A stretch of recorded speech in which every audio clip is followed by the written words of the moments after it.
झारखंड के बुद्धिजीवियों से मिलने आ रहे हैं, बहुत अच्छी बात है क्योंकि वो तो बुलडोजर जीवी हैं। 10,000 लोगों से भी ज़्यादा लोगों पर जो आपने देशद्रोह का मुकदमा चलाया, क्या इन सब अपराधों के लिए एक सरना कोड की मांग हो रही है मामूली है, और सरना कोड आप नहीं दे रहे हैं, या आदिवासियों के लिए कोई कोड नहीं, केवल इसलिए ना कि आप सनातन और सरना को एक मान के आप आदिवासियों को विलुप्त कर देना चाहते हैं। तरफ आप बुद्धिजीवियों के साथ चुनाव के समय संवाद करते हैं और 5 साल सत्ता में रहते हुए उनको खूब कोसते हैं, गाली देते हैं, है ना, और अलग अलग नाम से उनको आप वो क्या नक्शा क्या बोला था? अलवन नक्सल। इस वक्त मैं रांची प्रेस क्लब के बगल में एक जगह है जो यहाँ कैमरे से दिखाई दे रही होगी। अभी थोड़ी देर बाद नड्डा यहाँ आकर बुद्धिजीवियों से मिलने वाले हैं। अखबार में भी छपा था, उस पोस्टर में भी छपा है, लेकिन हमारे साथ जो लोग खड़े हैं सामाजिक कार्यकर्ता हैं। इन बुद्धिजीवियों की क्या राय है भाजपा को लेकर, उनकी तैयारी को लेकर, उनकी सियासत को लेकर, और अगर यह बुद्धिजीवी नड्डा के पास पहुंच जाते तो उनसे क्या सवाल पूछते, आइए जरा हम यहीं से शुरू करते हैं। विनोद जी, अगर नड्डा आपको मिल जाएं और आपको अपने पक्ष में लेने की बात करें तो आप क्या कहें? हम नड्डा जी से यही कहेंगे कि पिछले विधानसभा में ज़बरदस्त आपका पराजय हुआ 19 में। आपने उस पराजय से कोई सबक सीखा? जिन मुद्दों के कारण आप हारे, क्या उन मुद्दों पर आपने कोई तवज्जो दी?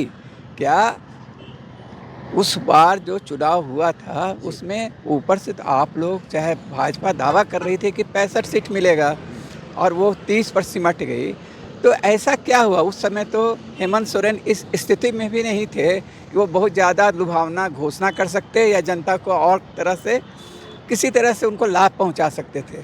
उसके बावजूद आप हारे। इसका मतलब कि जो एक अंडर करंट रहता है और उसकी वजह से हारे, और वो था कम 3, 4, 5 प्रमुख मुद्दे। एक लैंड बैंक था, एक आपका भूमि अधिग्रहण कानून में जो आप चोरी छिपे यहाँ फिर से लागू किए, केंद्र में वापस ले लिए, यहाँ लागू कर दिए।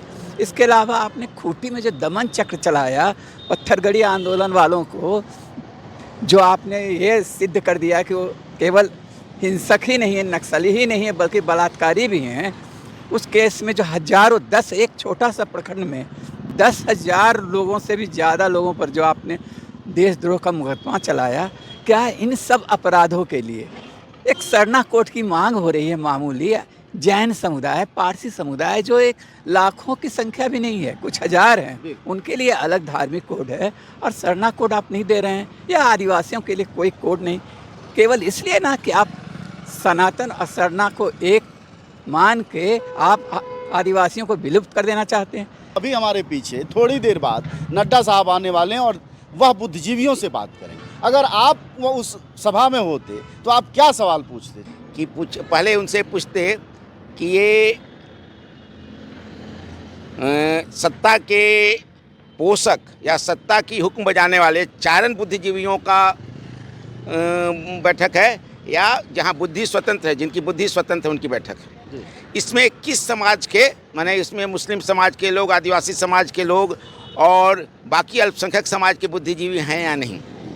और क्या बौद्धिक राष्ट्र, हिंदू राष्ट्र में संभव है? अभिव्यक्ति की आज़ादी जहाँ नहीं हो, जहाँ दूसरे समाज के लोगों की पराधीनता हो, वो राज्य बौद्धिक राष्ट्र या अभिव्यक्ति का राष्ट्र हो सकता है क्या? अगर नहीं हो सकता है तो बुद्धिजीवियों के नाम पर आप किनको बुला रहे हैं? किनको बुला रहे हैं? बिल्कुल बिल्कुल। हमारे साथ सामाजिक कार्यकर्ता, इधर आइएगा। यह लगातार जेलों में रहे, संघर्षों में रहे मध्य प्रदेश के रहने वाले हैं, यहाँ आए हैं, आज बुद्धिजीवियों से मिल रहे हैं हमारे भाजपा के अध्यक्ष। आपकी क्या टिप्पणी है? मुझे तो हंसी आ रही है उन बुद्धिजीवियों में। तो लगातार जेपी नड्डा जी जो है, पहले भारतीय जनता पार्टी के राष्ट्रीय अध्यक्ष हैं, दूसरा चीज़ जो है अभी जो है स्वास्थ्य मिनिस्टर हैं। मैं पूछना चाहूँगा, यदि मैं उनसे मुलाकात होती मेरी, तो मैं एक ही प्रश्न पूछना चाहता था कि आप ये बताइए कि आदिवासी, पहले आदिवासी बोलते थे, फिर जनजाति बोलते थे, आज क्या बोल रहे हैं? वनवासी बोल रहे हैं। तो आप जो स्वास्थ्य सुविधा में आए हैं, तो आने वाले समय में उसको नर्कवासी करने वाले हैं क्या? बड़ा दिलचस्प सवाल है। और एक और क्वेश्चन ये है कि मैं पूछना चाहता था, जो कोविड-19 में जो अभी एक स्वास्थ्य कार्ड बनाते, क्या बोलते हैं उसको, आयुष्मान कार्ड। तो मुझे ये बताएं कि जो कोरोना जैसी जो महामारी लेके आए, उस पे जो आयुष्मान कार्ड में 5 लाख रुपए साल का मिलता था, तो 3 साल जो आपने कोरोना के काटे, तो इस देश की जनता के जीएसटी का पैसा, टैक्स का पैसा कितना आपने गबन किया। और इसके साथ साथ में जितने भी कर्मचारी अधिकारियों के आपने 1 दिन की सैलरी, 2 दिन की सैलरी काटी। और तमाम बड़े बड़े फिल्म स्टार, उद्योगपतियों ने जो इस कोरोना का एक वो बनाया था, एक कोष बनाया था प्रधानमंत्री जी ने, क्या बोला था, पीएम केयर फंड, उस पे कितना फंड आया, वो पैसा गया कहाँ? झारखंड के बुद्धिजीवियों से मिलने आ रहे हैं, बहुत अच्छी बात है, क्योंकि वो तो बुलडोजर जीवी हैं। वो जो लोकतंत्र के बुद्धिजीवी हैं, उनसे मिलना उनको बहुत ज़रूरी है। और झारखंड के लोगों को जो बुलडोजर जीवी हैं, उनकी बातों पे नहीं फंसना चाहिए।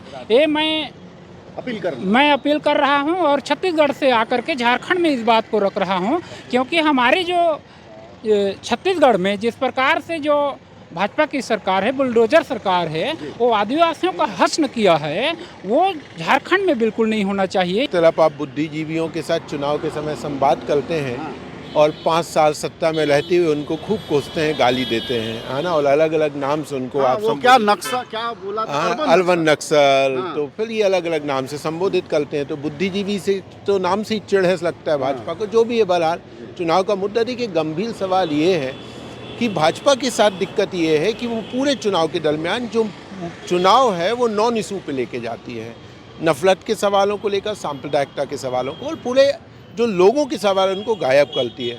झारखंड आदिवासी राज्य है, आप आदिवासियों की यहाँ बात कर रहे हैं, लेकिन जहाँ आपकी सत्ता है वहाँ आप क्या कर रहे हैं? अभी 1 साल पहले ही आप छत्तीसगढ़ में सत्ता पे आए हैं।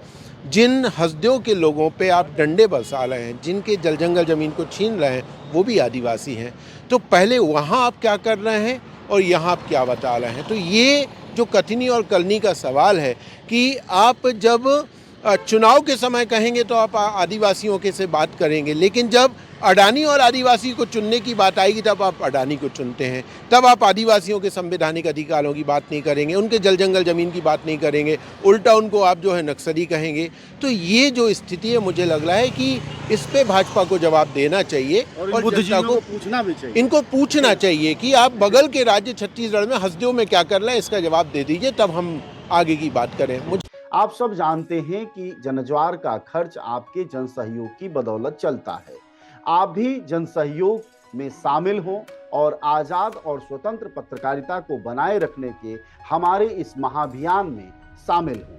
हमें इंतजार रहेगा आपके सहयोग का, क्योंकि आपका सहयोग ही हमारी मजबूती का सबसे ताकतवर रास्ता है। धन्यवाद साथी।